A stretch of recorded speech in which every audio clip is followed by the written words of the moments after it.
This, like any Waldorf Astoria, should be a magnificent resort, but there are two things holding it back that wouldn't have me surprised if 2 years from now, it was operating as the premium wing of the Hilton next door. We've got a deep dive today. Welcome to Cancun.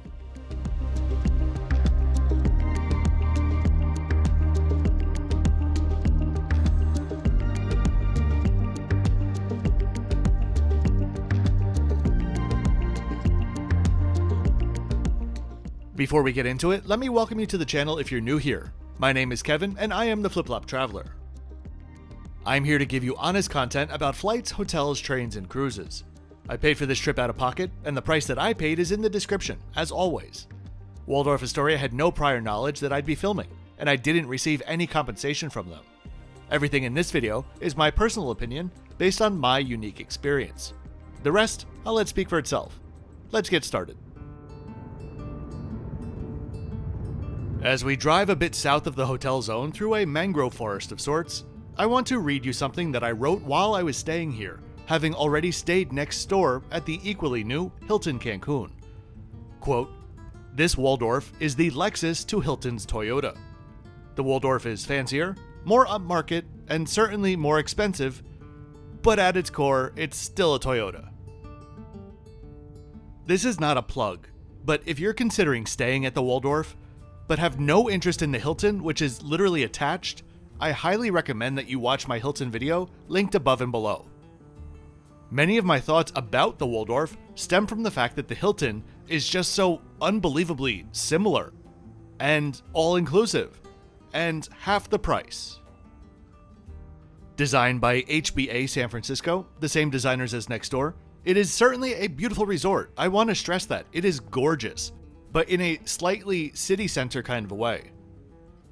Located at the far end of the Hilton complex, the entryway is understated and as sculptural as it is linear in design, a theme that continues as we walk inside. HBA is a powerhouse of a design firm which has worked on every luxury brand that you can think of, from Capella to Park Hyatt to Jumeirah to One and Only, and the list continues. Their hand, specializing in restrained luxury, is evident throughout the common spaces and 173 rooms.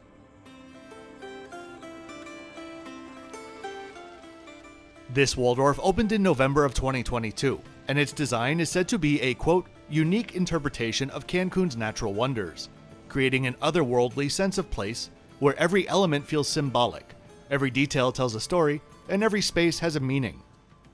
Textured glass, inlaid pearl shell accents, metal trim, cove lighting, and illuminated crystal are among the details creating a refined luxury haven."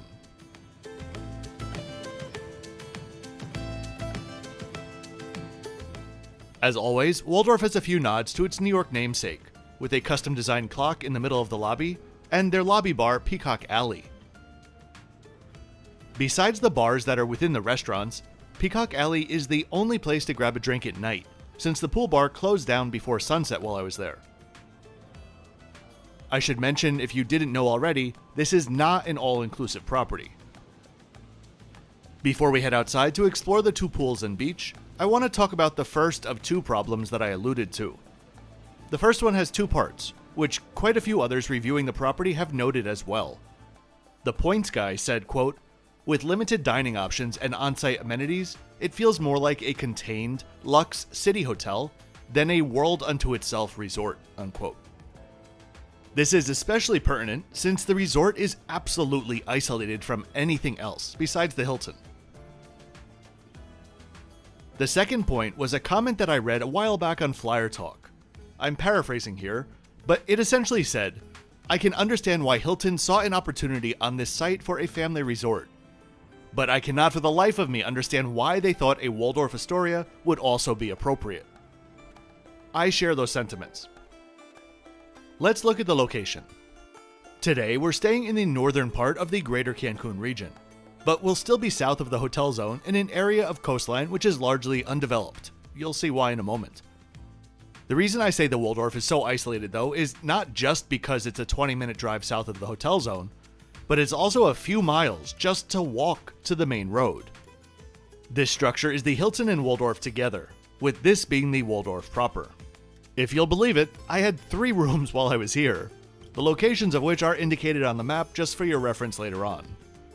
Now, you might be saying, but sometimes isolation is just what the doctor ordered, and I couldn't agree more.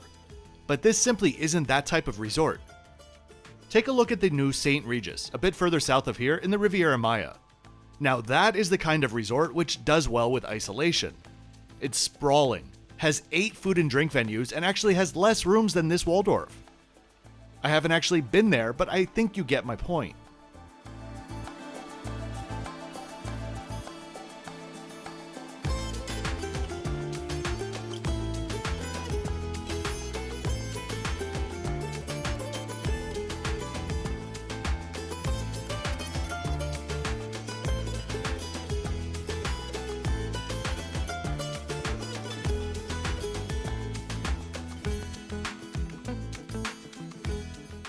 On the left here is the outdoor area of the Malpeque restaurant, which was closed while I was there and was undergoing renovations inside, something that was not indicated at all before I arrived. This is the resort's signature restaurant, which centers on an open flame grill with a focus on seafood.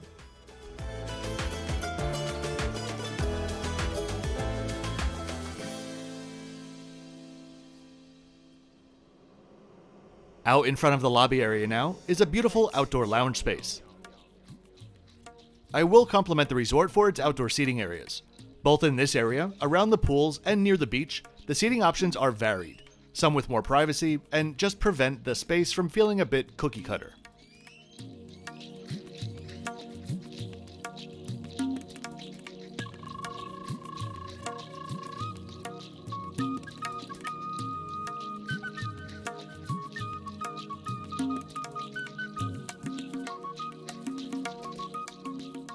Here's your friendly reminder to click that like button, subscribe to the channel, and share this video with friends and family.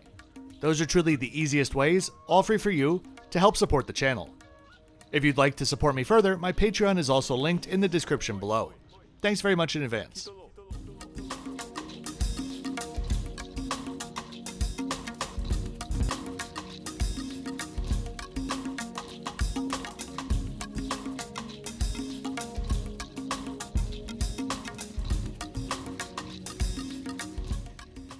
So let's go for a walk around the pools. They're positioned one in front of the other with a few hot tubs dotted around. Both pools are heated and are especially beautiful at night.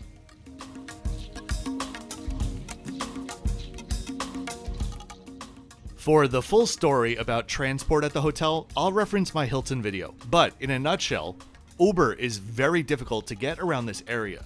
But even if you were able to book one, the gate at the main road shared with Hilton will do everything they can to prevent your driver from entering. If you are already in the car, that would be fine. So while you're here, you're at the mercy of the exorbitantly priced Cancun taxis.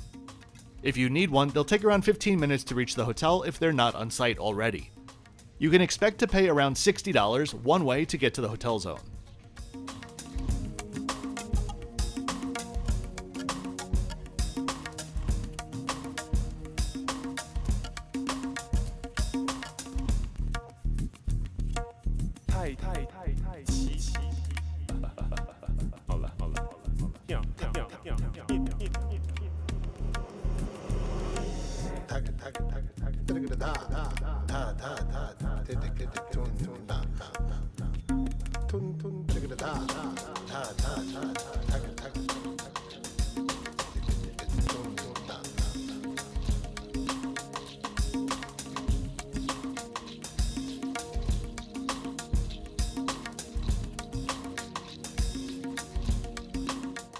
Here's the nicely designed pool bar.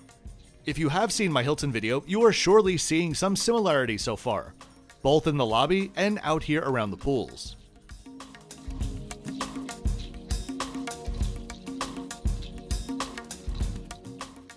Heading to the beach now, this is the primary reason that this part of the coast isn't fully developed, and is also the thought behind that flyer talk comment that I mentioned. Depending on the time of year, this part of the coast gets a ridiculous amount of Sargassum seaweed. You'll see it up and down the Yucatan, but in most area, it's able to be managed. Here though, it was so prevalent that it turns the seawater into an unappetizing black iced tea lemonade sort of thing. The beach itself, the sand I mean, is nice and clean, and I saw them cleaning the seaweed from the sand while I was here. that's not a problem at all. I'll note that, as you probably expect, the marketing photos always show beautiful blue or turquoise waters, and I myself cannot say how it looks year-round. I'd encourage you to look at the most recent photos from Google reviews to give you an idea of what to expect this time of year. Just looking through the past 6 months of photos now, I can say it's a very mixed bag of colors, ranging from turquoise to milky jade to the weird yellow that I had to straight up Coca-Cola. It is safe to swim though. While this surely isn't a resort targeting loads of families, there are some activities available, but the schedules are not prominently posted.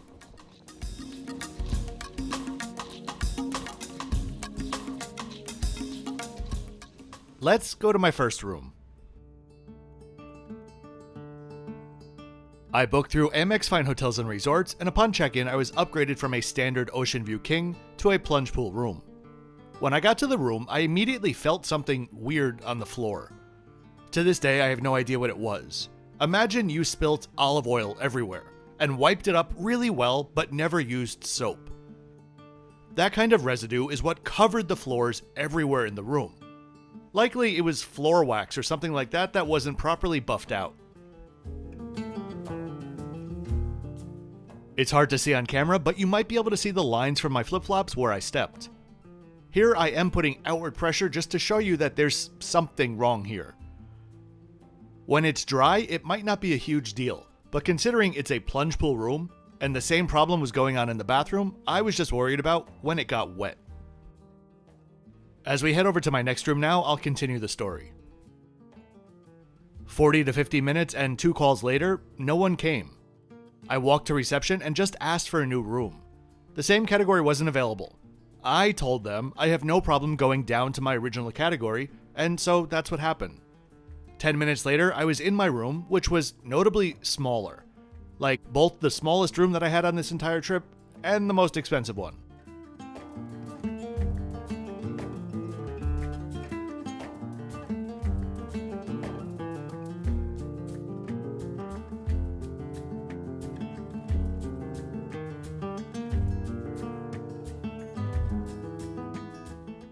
The dimensions and scale of everything inside of it are the first thing that I didn't like about the room.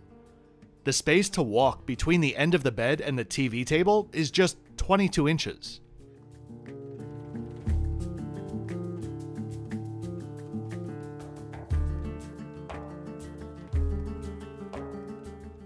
Between the dining table and coffee table, and between the coffee table and the sofa, on each side there was just 10 inches. That's tiny and makes absolutely no sense for a new build luxury property like this. Everything just felt out of proportion.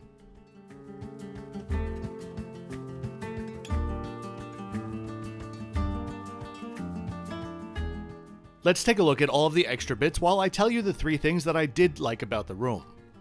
The design in general I think is very nice. It does have a slight big box city center vibe to it, but I think not too much. I also love the Chihuahua artwork by Victoria Villasana. Third thing that I enjoyed, which you'll see in a bit, is the gorgeous ombre tile wall in the bathroom.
While the bathroom does extend the full depth of the room, it is still tight in there because of the closets.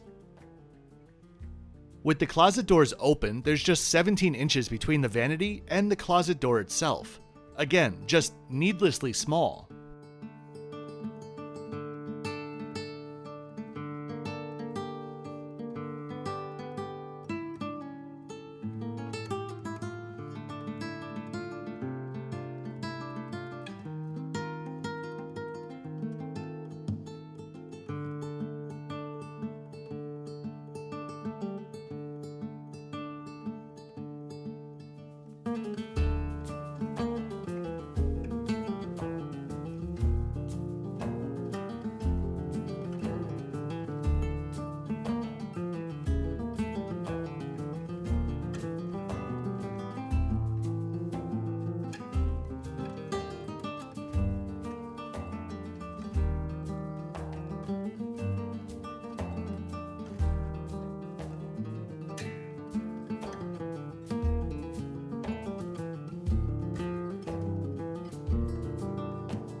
The shower was a very nice size though, and every single room at the resort has what they're calling a soaking tub on the balcony.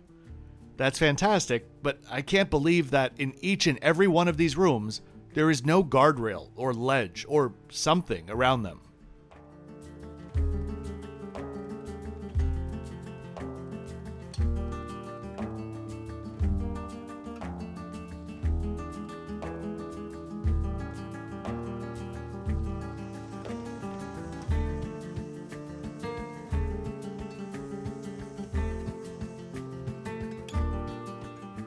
So after I filmed here, I went for a walk around the grounds.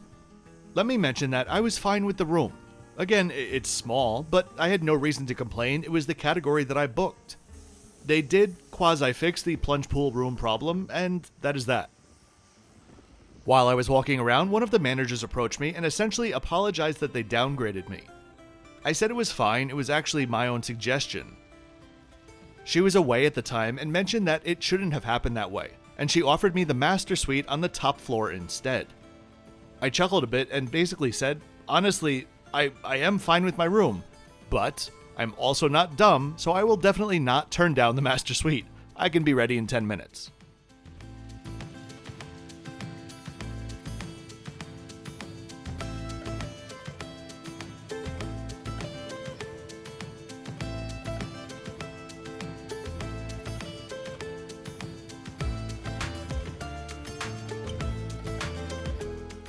Here is the master suite.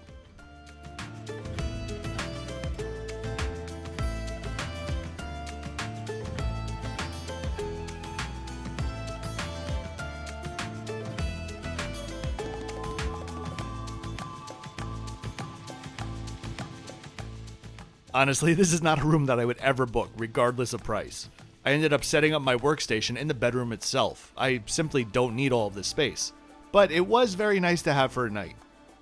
The next morning when I woke up, I felt like a bit of a prince of Cancun as I strolled past my pool table to make coffee.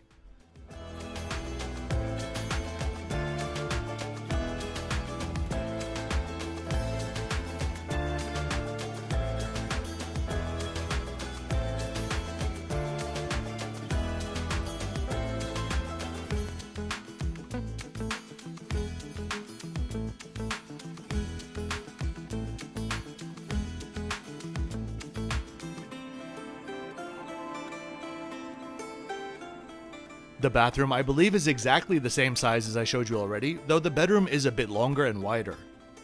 The real masterpiece for this suite, though, is the wraparound and around balcony, though, with truly the best views on property. Tipping, similar to noise bleed in rooms or accessibility and many other things that I could mention in every video, are in a group which I only mention if something is off. So if I don't mention anything about nosebleed, that means it was universally fine. If there is a noisy room, I'll explicitly talk about it. Same thing goes in every hotel for tipping. In nearly 300 videos, I think this is the first time that I've had to mention it. And here we have my insurance liability. My soaking tub. So I'm American and I worked in the restaurant industry for a couple of decades. You can guess my thoughts about tipping. I generally follow whatever the local customs are. But when filming for a review, I always do one tiny thing to test for tipping.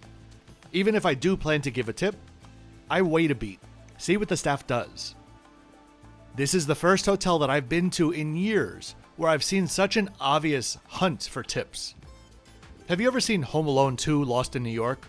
The scene where Kevin is brought to his room at the Plaza Hotel and the bellhop just stands there rubbing his fingers together waiting for a tip? Yeah, it was almost that level, sans fingers.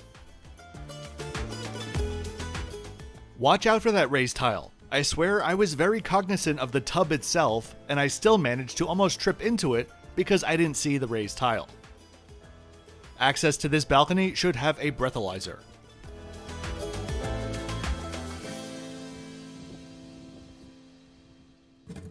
In the beginning of the video, I mentioned that there were two big problems that I saw with the resort. We talked about the first one already, the location. And now with the tipping comment, it brings us to number 2, the absurd food prices. Since their primary restaurant, Malpeque, was closed, I went to Chaya for dinner. Here you can see the menu, which has slightly changed while I was there, but it is mostly the same, and the prices are the same.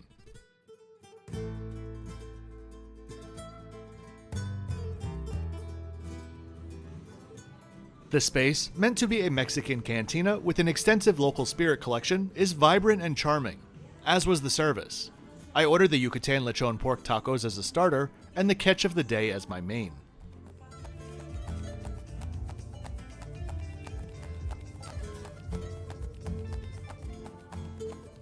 One very nice and premium touch was with my water that I ordered, I was offered slices of lime, lemon, or grapefruit, which was a very nice surprise. Now, don't get me wrong, these tacos were delicious, really delicious. Each one was 2 bites, and I have one question for you. We are at the Waldorf Astoria in Cancun, Mexico. As in, the home of tacos. There's also a Waldorf Astoria in the Maldives. Which resort do you think has more expensive tacos? Here! My 3 small tacos were $38 with tax, excluding tip. The closest item to them on the Maldives menu, Maldives, by the way, are known for their exorbitant food prices since you're such a captive audience. In the Maldives was the Wagyu beef tacos, which were $35 with tax, excluding tip.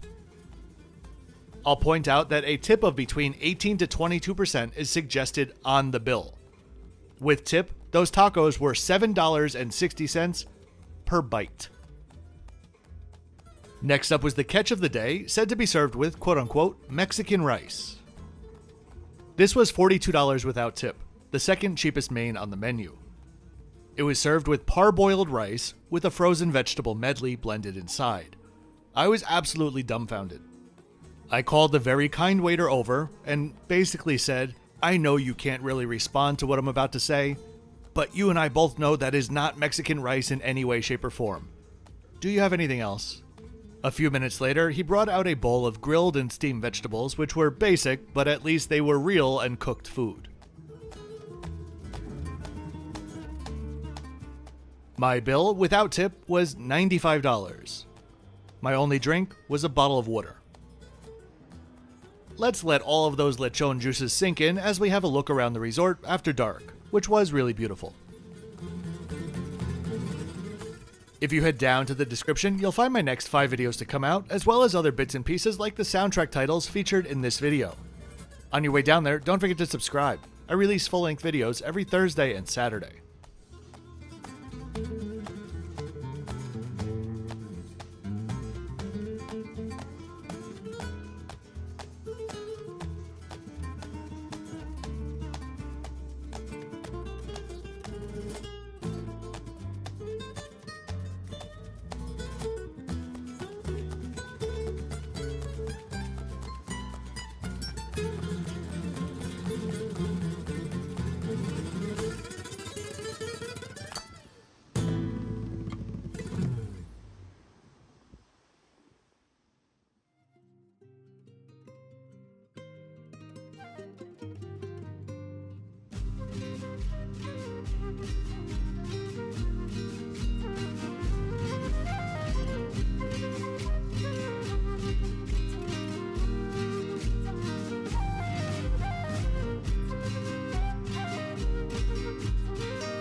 The next morning, after a beautiful sunrise and golden glow, it was time to head to Chaya for breakfast. Chaya is another nicely designed space, and this is their all-day dining venue, said to only use hyper-seasonal ingredients, unique products, and small-scale producers. With my booking, my breakfast was included, and I was presented with a menu card without prices. I ended up ordering a fruit plate, 2 iced Americanos, and the chilaquiles, which are essentially Mexican breakfast tacos, a favorite of mine, but by no means an extravagant dish. The pastries and the juice were proactively served. It was a very nice breakfast. That fruit plate in particular was stunning. At the end of the meal, 2 things surprised me. First, I was brought a bill which I had to sign, with prices. Now, when you have a benefit which includes a certain price limit for your breakfast, needing to sign for the bill is 100% customary, especially since in that case, normally tips are not included, and the credit often can't be applied to the tip. But this was different. This was just a flat-out included breakfast, full stop. I was given the check, very clearly, so I could tip. I've read about this practice in many other reviews of the resort as well. Want to know how much my breakfast bill was? $92, without tip. On the bill, I was also overcharged for what I ordered, double charged for the chilaquiles, and charged an extra fee for the pastries. Of course, I'm not paying these prices, but if you're inflating my bill and expecting a tip based on the inflated amount, that is not cool. It wasn't accessible without an appointment, but I should mention that there was also a very large spa with 21 treatment rooms. That's massive for a hotel with 173 rooms, and of course a fitness center. So I default back to the 2 comments that I read earlier. First, the scale and scope of the resort feels like a luxe urban hotel. To think that there were only 2 restaurants open for dinner, and if I wanted to venture out anywhere else, I would need to pay a $120 round-trip taxi. That taxi charge is the only way that the hotel's prices seem reasonable. Second comment was also spot on. This location, this scale, this beach, they're fine for a big box family resort where most of the attention will be on activities and pools and family. Hell, I gave the Hilton a pass for the beach since their prices were so reasonable and the food was so good, and included. But a brand new Waldorf Astoria resort in Mexico should be a pristine, tropical sanctuary on a scale or in a locale that you'd previously only dreamt of. And this Waldorf, well, this is just a beautiful hotel on a crappy beach. There are many brands that would fit this hotel, but Waldorf, I think, simply is not one of them. All of that said, I really do hope that you enjoyed this video today. If you did, please be sure to click that like button and subscribe with notifications on so you don't miss out on any of my twice weekly videos. I'll see you next time in Emirates First Class from Dubai to Muscat, a short and sweet gem of a flight. Oh, and as always, thanks for watching until the end.